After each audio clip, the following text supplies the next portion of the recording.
Welcome to Arizona Barrio Stories and Latino USA TV. We have a special today. All my guests are really special to me, but we have a special one today. Before we get started, we have a quick message from attorney Francisco Gutierrez. This segment brought to you by Gutierrez Law Firm.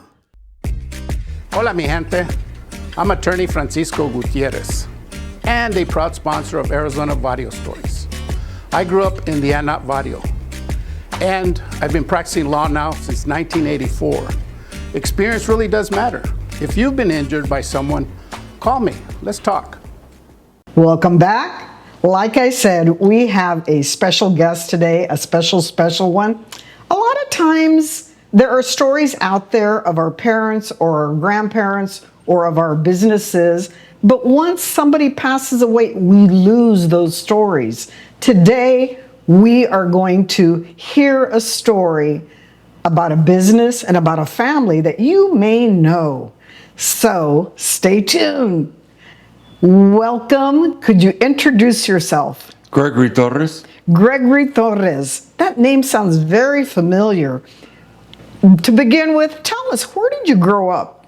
I grew up right here in this 4-block area. And what is this 4-block? Give me some cross streets. 9th Street to 11th Street, Washington to Monroe. Washington, 1010 East Washington. Wasn't there a business there that was kind of affiliated with your family? Of course. Actually, we started at 924, then 936, and then 1010. As we acquired, my mom and dad acquired more property across this section. And tell everybody the name of your business. Azteca Plaza. People might not know the beginning story, so that's what we're going to kind of start on. Tell us from your early recollections or maybe stories from your parents, how did this even begin? You know, it's interesting. 1946, my mother was a nightclub photographer, and she happened to be in a club that my father was at, and she looked through the lens of her camera and said, "That's a good-looking man." Took his picture and walked up and said, "Would you like a copy of your picture?" And 6 months later, they got married in 1946. They fell in love. And so from there, she was doing photography. What was your dad doing at the time? Interesting enough, my father, I was born in 1915, and in 1922, his father said, "I gotta go," and his mother had passed away. So he raised himself and his 5-year-old brother with his grandmother, Gregoria. In fact, that's how I got my name. And short story, at 15, he cleared a field where he had been working since he was 7 years old, and that was his first business, and never looked back from that. And my mother, born in 1922, went to Phoenix Union High School and took up photography. And so from that moment, once they were married, my father asked her, my mother actually asked, what are we going to do? He says, "Let's open a Mexican food restaurant." So it just so happens on 3rd Street in Washington, there was a restaurant that had closed. They walked in, they looked around, and my dad said, "Okay." My mom said, "What are we going to call it?" And he said, "Does a sign work?" They walked outside, flipped it. It was Azteca Mexican and American Food, which coincidentally was across the street from the Azteca Theater. So that began the businesses of my mother and father. And then 6 months later, he rented the bar next door and opened the Azteca Bar. So they had 2 businesses downtown. My father closed the pool hall that he had been running, and my mother closed photography to focus on that. That's kind of where that part began. So eventually, how did it end up evolving into what we all know about it? Well, again, my father was the only non-Asian member of the Tong Association. That's that building right next to the Suns Arena, that red brick building. And he was the only non-Asian member. So they came to my father in 1953 and said they wanted him to open up a flower shop. And my dad said, "I don't know nothing about flowers." They said, "Look, you open a flower shop, we'll bring all the Asian business." So they came up the street and was on 9th Street and Washington, and they opened the flower shop there. And then from that moment, they moved up here and bought a fourplex that they gutted and opened the Azteca furniture store. And then we moved the flower shop across the parking lot, and then we moved the flower shop from 9th Street and opened a menudo pot on 9th Street. So then from that, they're going along real nice. So in 1959, my dad said, let's get in the funeral business, because he had heard people were dying to get in, right?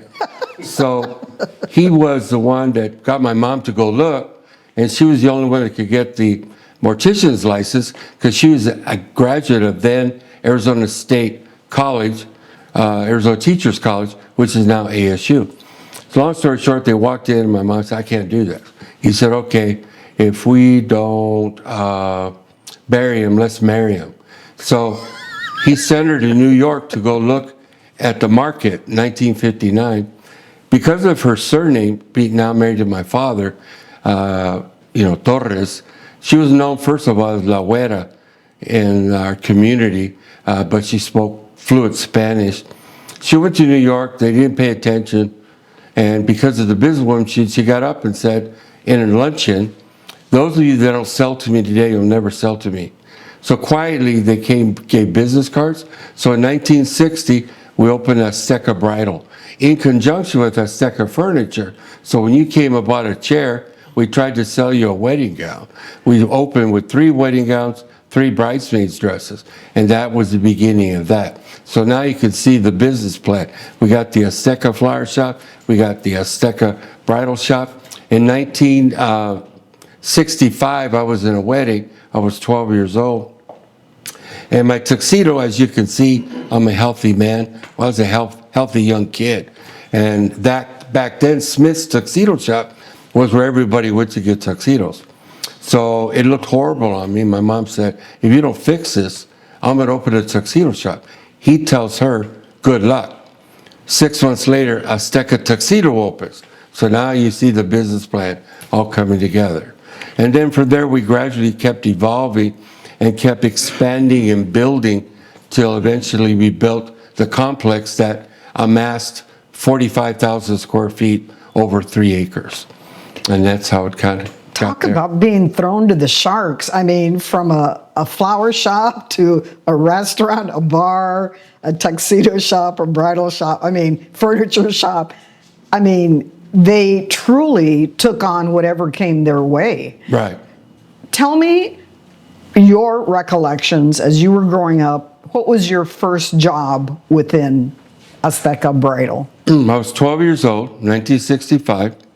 My father walked up to me in the flower shop and he said, go grab a bucket, go grab a brush, get a mop and a can of Comet and come here. We have one restroom, which conjunctionally was right behind. When you opened the door of our house and walked out, you walked into the flower shop. So I thought we were Asian for a lot of years because, they had the store and then right in front was the house or vice versa. So he took me to go show me how to clean the restroom. He did it first. Then he says, now you do it. And I said, well, you just cleaned it. He said, no, you do it. So I did it. He says, now you're in charge of the restroom at 12. Then, as I told you, I was in a wedding and didn't fit right. 1966, we opened a tuxedo shop. Now I was in charge of cleaning the shoes. And then he moved me to be in charge of cutting the flowers. And then he thought I had so much time on my hand. I was trying to go to St. Mary's High School as a freshman. And he found more jobs for me to do. And the importance of it, I didn't understand it at the time. But he taught me that as long as you know how to work, you'll never need to worry about money. You'll never go hungry. You never go hungry. And it was interesting because when he was 7, his father abandoned him and he had to work in the fields and he had to leave school. And one of the things that was interesting his whole life, he said that education was important because he couldn't go. So he wanted to make sure my sister, brother, and I went to school. My brother, Raul, my sister, Roina.